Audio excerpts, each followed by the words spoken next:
ma'am? Mamita Lorenzo. Ayan, ma'am, so psychic ka po for ilang Ah, taon na? 1984. 1984. Psychic. Ang mga nahulaan ko na, si Chavit Simpson, Angel Locsin, Willie Revillame, and the daughter of yung ating presidente, Cory Aquino, si Chris Aquino ng Today, Okay. Today, na sinasabi ko na hindi sila magtatagal ni Philip Salvador. But, ang sinabi ni Chris Aquino, paano mo nalaman na hindi kami magtatagal? Kaya, yung kanya sinabi, ay nabali. Kasi, ang sinasabi niya, hula lang pero nangyayari. Opo. Hula lang nga lang eh. Kaya po, ang ano ko lang po sa sambayan ng Pilipino, magdasal po tayo. Ang kailangan po natin, 3 kandila sa araw-araw. Habang pong palapit na po yung ating January 22, marami pong mangyayari sa 2022. Yun po. Ito po kasi lahat po ng mga psychic nagkakaisa na talagang ating Pangulo ay si BBM. Yun po. So, na-cite nyo po na talagang si BBM po ang inyong president? Nakita ko po yan. Okay. Kasi ilan po kami, meron po kami yung GC na universal. Yung universal, nalalaman po ang mga nangyayari.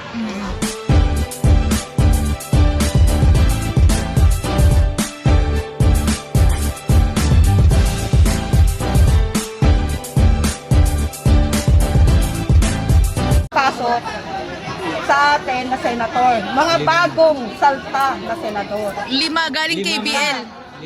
Maghiwalay yan, tapos yung iba hindi ka pinag-isipan pa kung mananalo pa sila kasi wala pa silang nagagawang prueba.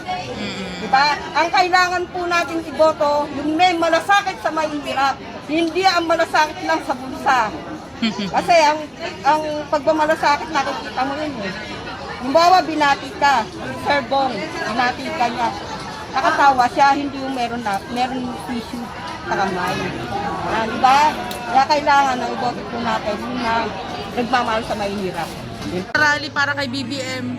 Noon kasi nagrarally kami sa Frankfurt. Ma'am, Dahil kami. Pero bata pa lang ako, 61 na.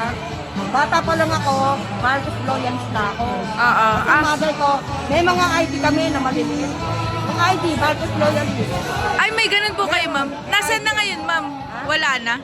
Nandito sa bahay. Ay, oo, Tapos sayang. yung ID na kung ano-ano. Ah. Kaya ito, yung sinasabi nila, meron na akong kaibigan eh, ba't daw ako ng DPM. Kung sino yung talaga nasa puso mo, yun ay boboto ko. Opo. Magkaibigan man tayo, iba yung ano mo, iba Opo. yung Pananaw. pananaw mo sa sarili mo, paula ka. Pananaw ko to eh. Opo. Yun ang ano nun. Kasi ito ay maglulukot sa atin kung sakasakali. Yung last na chance ng mga Marcos eh, dito nila ibubuhos. Samantalang sa ngayon po, baka masakot na tayo ng China talaga. Kasi nangyayari bawat lugar may mga impik na. Paano na lang tayong Pilipino, hindi nakatangangan na lang tayo. Oo nga po, ma'am. Pero kung makikinig tayo, ang sinasabi nga ng Panginoon, sundin natin kung ano yung nakatalaga sa Almanaki. Ang Almanaki, ito po yung mga sinasabi ng Panginoon kung sino yung susunod o sino yung mga mangyayaring mga lider. Almanaki? Almanaki na ano daw nasa Bible to. Bible po, kung ano mo, kung kailan siya pinanganak, yun. Sinasabi nga, bong, bong, bong. Yung baga sa ano, ito yung kampana na inaanuhan natin. Sa totoo lang po, marami pong nag-aantay sa ating mahal na Pangulo, BBM, kung siya po'y mananalo. Marami po siyang project sa Pilipino, sa ating sambayan ng Pilipino.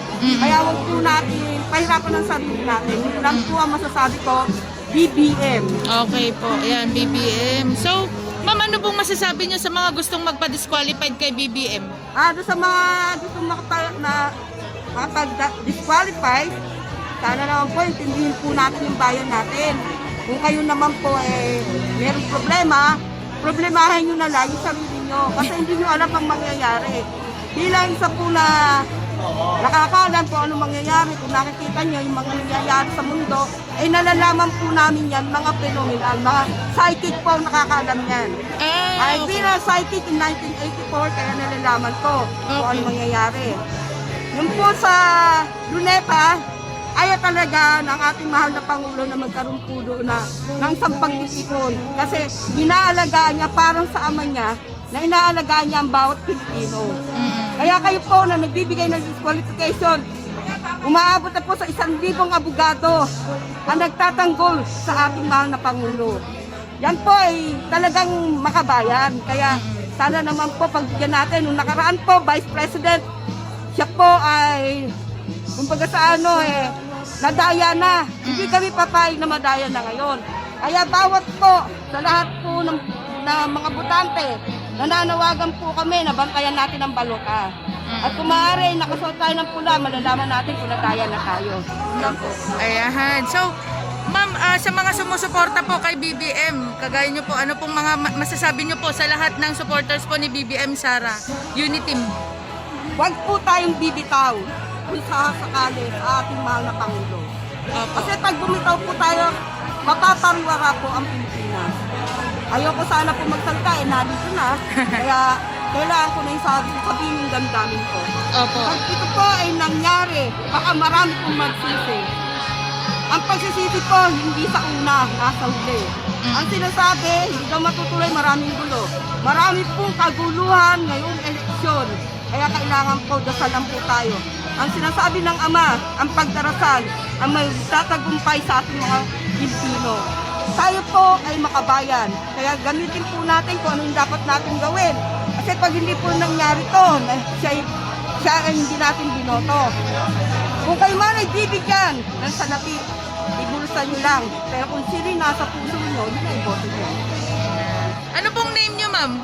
Mamita Lorenzo. Ayan, ma'am. So, psychic ka po for ilang taon na? 1984. 1984. Ang mga nahulaan ko na, si Chavit Simpson, Angel Locsin, Willie Revillame, and the daughter of yung ating presidente, Cory Aquino, si Chris Aquino ng Today, This is Today, na sinasabi ko na hindi sila magtatagal ni Philip Salvador.